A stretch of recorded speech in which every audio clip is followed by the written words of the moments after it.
আল্লাহরে চিনতেছেন? আলোচনার বিষয় কি? আসুন আমাদের রবকে চিনি। তিনি হলেন আর রহমান, তিনি হলেন আর রাহিম। তার দয়ার কোনো শেষ নাই, তার মায়ার কোনো শেষ নাই। বনি ইসরাইলের এক লোক 500 বছর আল্লাহর ইবাদত করেছে। কয় বছর? কোথায় জানেন? সাগরের মাঝখানে এক পাহাড়। ওই পাহাড়ের উপরে বসে 500 বছর টানা আল্লাহর ইবাদত। দিনে আর রাতে একবার করে নিচে নামতেন। সেখানে আল্লাহ তাআলা পাথরের ভেতর থেকে তার জন্য মিঠা পানির ব্যবস্থা করে দিয়েছেন, আর একটা ডালিম গাছের ব্যবস্থা করে দিয়েছেন। সকালে নামলে একটা টসটসে ডালিম, রাতে নামলে টসটসে ডালিম। এগুলো খেয়ে খেয়ে 500 বছর সে আল্লাহর ইবাদত করেছে। আর সে আল্লাহর কাছে বলেছে, আল্লাহ আমি যখন মারা যাব সেজদারত অবস্থায় যেন মারা যাই। ঠিকই আল্লাহ সেজদারত অবস্থায় সাইয়েদনা আজরাইলকে পাঠিয়ে দিলেন। সেজদারত অবস্থায় লোকটা মারা গেল। 500 বছর ইবাদতের পরে আল্লাহর দরবারে কিয়ামতের কঠিন ময়দানে যখন লোকটা হাজির হয়ে যাবে, আল্লাহ বলবেন, আদখিলু আবদি আল জান্নাতা বিরহমাতি। আমার বান্দাকে আমার দয়া, আমার ভালোবাসা দিয়ে জান্নাতে ঢুকায়া দাও। 500 বছর ইবাদত করছে তো আমার দয়ায় আমার বান্দারে জান্নাত দাও। এই বান্দা বলে, বালবি আমালি, আল্লাহ তোমার দয়া লাগবে কেন? আমি আমার আমল দিয়ে জান্নাতে যেতে চাই। কি দিয়ে? কথা বোঝে নাই বোধহয়। আল্লাহর এই বান্দা কি দিয়ে জান্নাতে ঢুকতে চায়?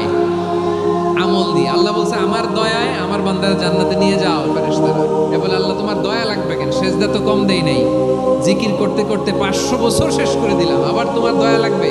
আমি তো আমার আমলেই জান্নাতে যেতে পারি। আল্লাহ বলবেন, তাই ঠিক আছে, আমি চাইলাম দয়া দিয়ে জান্নাত দেব, তুমি চাইলে আমল দিয়ে ঢুকবা। ঠিক আছে, তোমার আমল আর আমার যে দয়া, দুইটার একটু মাপ নেই। তোমার 500 বছরের ইবাদত এক পাল্লায় রাখো।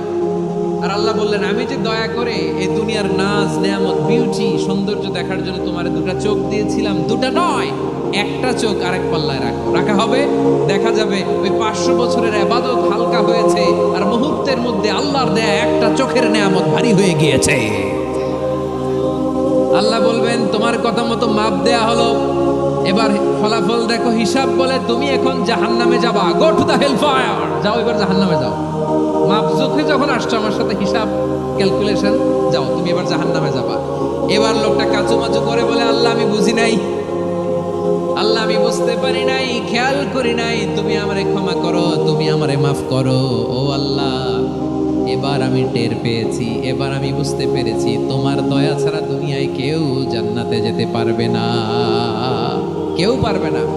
আল্লাহ বললেন, ওরে গোলাম, তুই তো কিছুই ছিলি না, অস্তিত্বহীনতা থেকে তোরে অস্তিত্বে আনলো কে? ওই ছোট্ট শুক্রাণু থেকে মায়ের পেটে 9 মাস ধরে খাবার দিয়েছে কে? আবার সুস্থতার সাথে দুনিয়ার বুকে তোরে ডেলিভারির ব্যবস্থা করে দিল কে? আবার তোর মায়ের বুকের ভেতরে 2টা খাবারের লাইনের ব্যবস্থা করে দিল কে? আবার তোকে শৈশব পেরিয়ে কৈশোর পেরিয়ে তারুণ্য, তারপরে যৌবন, এগুলো দান করলো কে? তার চেয়ে বড় কথা, পাহাড়ের মাঝখানে, সাগরের মাঝখানে 500 বছর ইবাদত করার শক্তি তোর গায়ে দিয়েছে কে? এই সাগরের মধ্যে লোনা পানি, লবণের পানি মুখে দেয়া যায় না, সেখান থেকে আমি পাহাড়ের ভেতর থেকে মিঠা পানির ব্যবস্থা করে দিলাম। ওই জায়গায় তোরে রিজিকের বন্দোবস্ত করলো কে? সকাল বিকাল 2 বেলা টসটসে ডালিম খাওয়ার ব্যবস্থা করে দিল কে?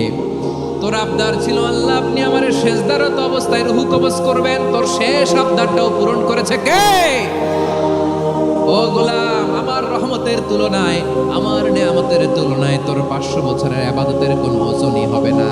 গোটা বিশ্বের কেউ কোনোদিন আমার জান্নাতে ঢুকতে পারবে না আমি আল্লাহর দয়া ছাড়া। ওয়া রহমানুর রহিম, তিনি দয়াময়, তিনি মেহেরবান।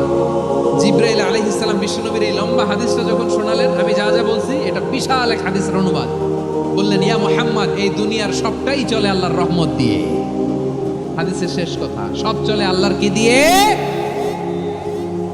তখন বিশ্বনবী সাহাবাদের বললেন, ও সাহাবারা শোনো, আল্লাহর জান্নাতে কেউ কোনোদিন প্রবেশ করতে পারবে না তার রহমত ছাড়া। সাহাবারা বললেন, ইয়া রাসূলুল্লাহ, আপনিও না? আপনিও কি আল্লাহর রহমত ছাড়া প্রবেশ করতে পারবেন না? বিশ্বনবী বললেন, না আমিও না, আমি বিশ্বনবীও আল্লাহর জান্নাতে আল্লাহর রহমত ছাড়া ঢুকতে পারবে না। তবে কিয়ামতের দিন আল্লাহর রহমত আমার চারদিকে বেষ্টনী দিয়ে থাকবে।